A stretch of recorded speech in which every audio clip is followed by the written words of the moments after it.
गोयनका जी के निधन पर प्रधानमंत्री नरेंद्र मोदी ने दुख जाहिर किया है। पीएम मोदी की तरफ से दुख जताया गया है। आपको बता दें कि पीएम की डॉक्टर सुभाष चंद्रा को चिट्ठी भी सामने आई है और उसमें लिखते हैं कि गोयनका जी के निधन से गहरा दुख पहुंचा है। जो चिट्ठी डॉक्टर सुभाष चंद्रा को लिखी गई है वो इस वक्त आपके टेलीविजन स्क्रीन पर हम आपको दिखा रहे हैं, जिसमें वो ये बताते हैं कि उन्हें कई बार मौका मिला गोयनका जी से मिलने का भी। अब ये देखिए क्या उन्होंने लिखा है। श्री नंद किशोर गोयनका जी के निधन के बारे में जानकर गहरा दुख हुआ। इस कठिन समय में मेरी संवेदनाएं आपके और आपके पूरे परिवार के साथ हैं। आगे वो लिखते हैं, प्रेरणादायी व्यक्तित्व के धनी श्री नंद किशोर गोयनका जी ने अपने दशकों लंबे सार्वजनिक जीवन में परिश्रम को सर्वोच्च स्थान दिया।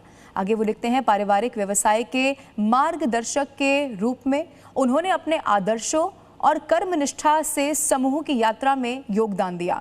उन्होंने न केवल व्यावसायिक परंपराओं को समृद्ध किया बल्कि उन्होंने समाज के प्रति अपने दायित्वों का भी पूरी निष्ठा से निर्वहन किया।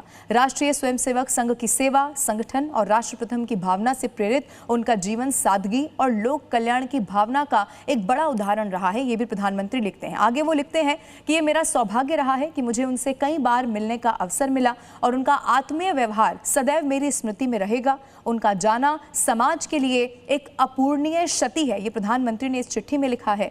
वो आगे लिखते हैं, श्री नंद किशोर गोयनका जी आज हमारे बीच नहीं है, पर उनका भरपूर जीवन अपने आने वाली पीढ़ियों का मार्गदर्शन करेगा। उनका स्नेह, स्मृतियां और शिक्षाएं सदैव परिवार के साथ रहने वाली हैं। ईश्वर से प्रार्थना है कि वह आपके परिवार व शुभ चिंतकों को ये दुख सहने की शक्ति और धैर्य प्रदान करें। ओम शांति। और अरविंद केजरीवाल ने भी डॉक्टर सुभाष चंद्रा जी के पिता श्री नंद किशोर गोयनका जी के निधन पर शोक व्यक्त किया है। अरविंद केजरीवाल लिखते हैं, उनका जीवन समाज सेवा को समर्पित रहा। उनका जीवन समाज सेवा और गौ सेवा को समर्पित रहा। ईश्वर शोक संतप्त परिजनों को दुख सहने की शक्ति प्रदान करे। अरविंद केजरीवाल की तरफ से ये ट्वीट किया गया है। अब आइए आपको दिखाते हैं अरविंद केजरीवाल की तरफ से क्या लिखा गया, क्या उन्होंने कहा है। ईश्वर परिजनों को दुख सहने की शक्ति दे, ये भी अरविंद केजरीवाल ने लिखा है। आइए अब वो ट्वीट जो अरविंद केजरीवाल की तरफ से किया गया, जिसमें वो ये बता रहे हैं कि जैसे ही उनको ये खबर मिली उनको दुख पहुंचा है। वो लिखते हैं, श्री नंद किशोर गोयनका जी के निधन की खबर अत्यंत दुखद है, ये अरविंद केजरीवाल ने लिखा है। आगे वो लिखते हैं, उनके जीवन के बारे में बताते हुए कि उनका जीवन समाज सेवा और पूरी तरह से गौ सेवा को समर्पित रहा है। ईश्वर शोक संतप्त परिजनों को ये दुख सहने की शक्ति प्रदान करे, अरविंद केजरीवाल यहाँ पर लिखते हैं। और उनकी तरफ से ये भी बताया गया कि उनकी जीवनी कैसी रही, हमेशा वो समाज के लिए समर्पित रहे, गौ सेवा किस तरह से उन्होंने की और इसीलिए आज उनके उन कामों के लिए भी उन्हें याद किया जा रहा है।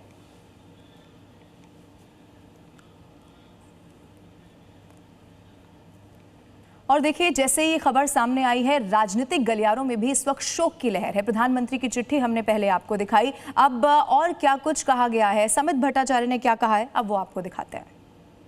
देखिए, नंद किशोर जी का सामाजिक जीवन में बहुत बड़ा योगदान था।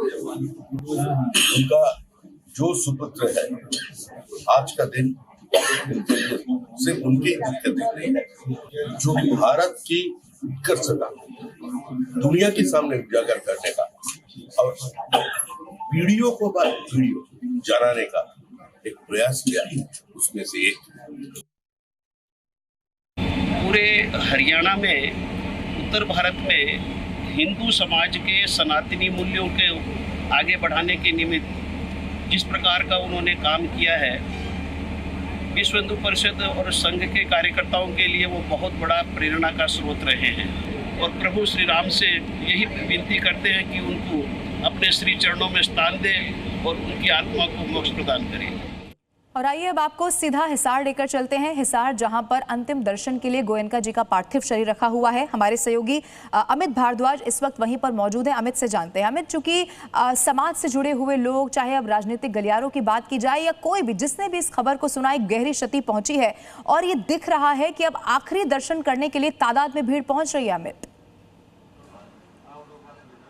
बिल्कुल, देखिए, लोगों को अभी पता लगा है और कि उनका पार्थिव शरीर यहाँ पर गया है और अभी जो है हजारों की भीड़ जो है वो उमड़ रही है, चाहे वो कोई भी हो, चाहे आम समाज से जुड़ा हुआ व्यक्ति हो, चाहे वो जो है राजनीति से जुड़ा व्यक्ति हो, चाहे वो किसी भी क्षेत्र से जुड़ा व्यक्ति हो, वो यहाँ पहुंच रहा है क्योंकि नंदकिशोर जी ये पूरी फैमिली जो है एक प्रेरणा सूत्र है हर एक के लिए कि किस तरह से जो है अपने सादगी वाले जीवन को जीना और इतनी बड़ी उपलब्धियों को प्राप्त करना।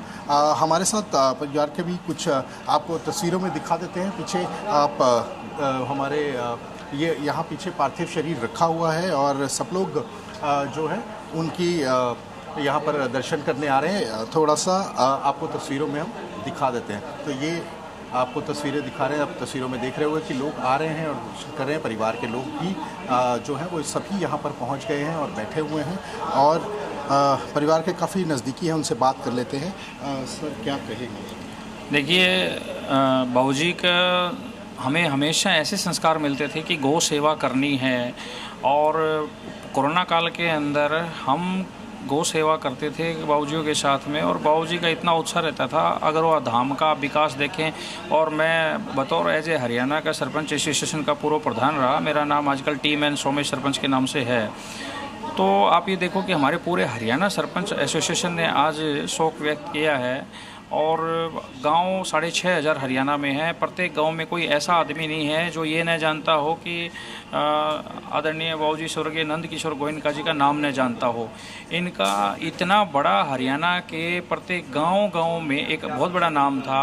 अगर गौपालक के नाम से मैं कहूँ तो कोई बड़ी बात नहीं। इन्होंने इतनी हज़ारों गौशालाएँ संचालन करवा रखी हैं और एक गौशाला का नींव रखना नहीं, आज वो जो गौशाला है वो खुलवा करके उसका पूर्णतः रूप में संचालन हो रहा है। चाहे विकलांग गौशाला की बात करें आप, चाहे अनाथ आश्रम की बात करें, चाहे चिकित्सा के क्षेत्र में बात करें, चाहे मतलब कि जितनी भी हम बाबूजियों की बातें करें, आज हमारे पास में शब्द कम हैं और हमें ऐसा नहीं लग रहा कि बाबूजी हमारे पीछे चले गए, क्योंकि उनके विचार अभी भी हमारे मन में भाव में हैं।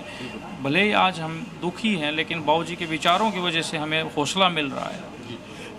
जैसे कि बताया परिवार के काफ़ी क्लोज़ हैं और उन्होंने सारी चीज़ों को देखा है यहाँ होते हुए। मैं आपको बता दूं कि अभी हम बिल्कुल वहीं हैं जहाँ पार्थिव शरीर उनका है। लोग दर्शन के लिए आ रहे हैं, परिवार के लोगों से अभी मिल रहे हैं और अपना शोक व्यक्त कर रहे हैं। परिवार के लोगों की तस्वीरें भी मैं आपको दिखा देता हूँ और यहाँ काफ़ी गणमान्य लोग भी पहुँच रहे हैं हर जगह से, हर जन से।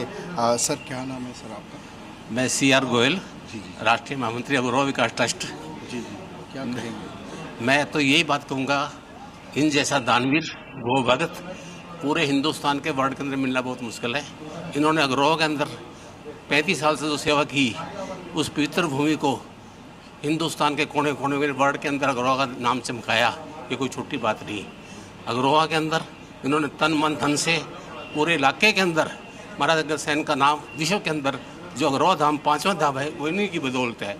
मैं तो मैं यही कहूँगा कि परमात्मा इनको अपने चरणों में दे और इस परिवार में जो बिछड़ा हुआ है वो सहन की शक्ति दे। धन्यवाद सर। मैं आपसे एक आपके मीडिया के माध्यम से एक अनुरोध और करता हूँ हरियाणा सरकार को कि मेरे पास में, मैं बतौर हरियाणा सरकार प्रधान रहा हूँ तो मेरे पास में गांव से फ़ोन आने लगे हैं। सबकी एक ही मांग है कि ऐसे व्यक्तित्व को राजकीय सम्मान मिलना चाहिए और हमारा संगठन और हमारे देहात के सभी लोग ये कहते हैं कि सरकार से कि राजकीय सम्मान। ठीक है अमित, ये कहा जा सकता है कि उन्होंने अपना पूरा जीवन समाज को समर्पित किया और इसीलिए आज उन्हें याद भी किया जा रहा है। बहुत शुक्रिया अमित हमारे साथ जुड़ने के लिए।